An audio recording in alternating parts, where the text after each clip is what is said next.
Sa mga nagbabalak mag-abroad dyan, meron lang akong konting reminder para sa inyo para hindi kayo magsisi sa huli dahil ang pag-a-abroad ay hindi madaling desisyon.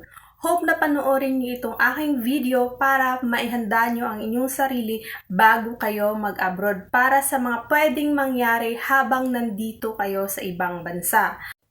First is, dapat alam mo sa sarili mo na malaki ang possibility na magloloko ang partner mo. At dapat alam mo rin sa sarili mo na malaki ang possibility na mawawasak ang iyong pamilya.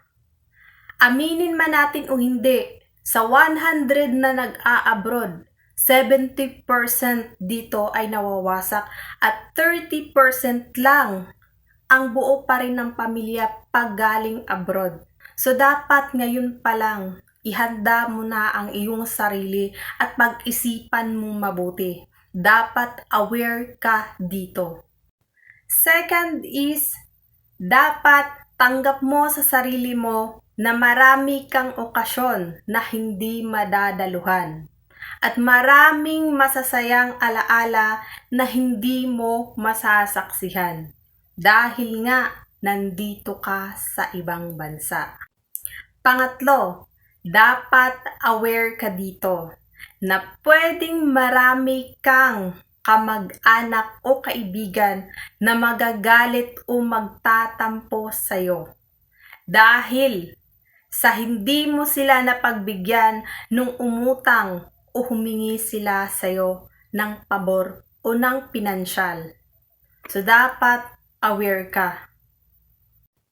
Pang-apat, malaki ang possibility na malayo ang loob ng anak o ng mga anak mo sa'yo.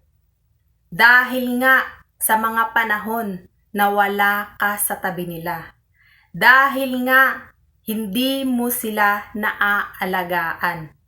Oo, naibibigay natin ang mga pinansyal na pangangailangan nila.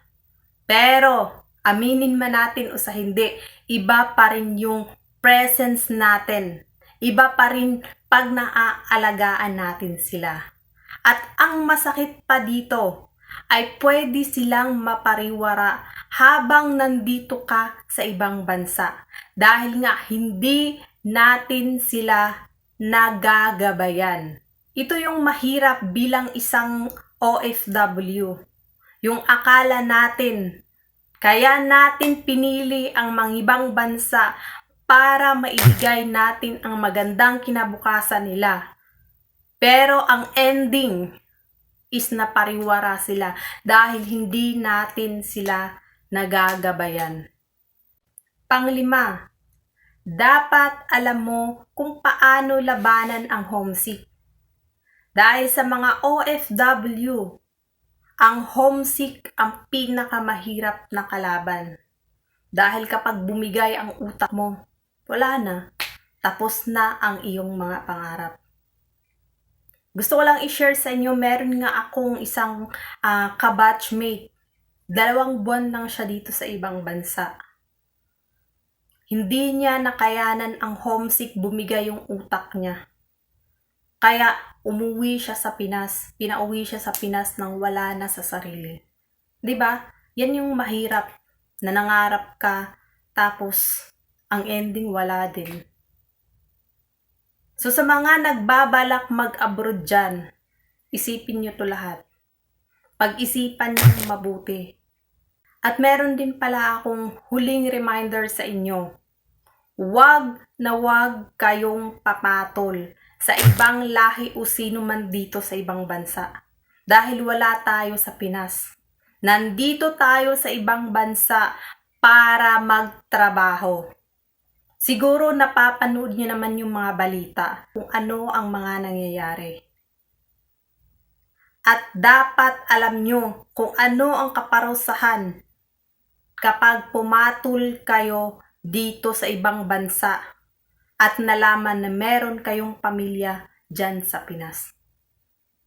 Isipin nyo palagi yan. So hanggang dito na nga lang ang ating video at kapag meron kayong katanungan, i-comment nyo lang down below and sasagutin natin yan.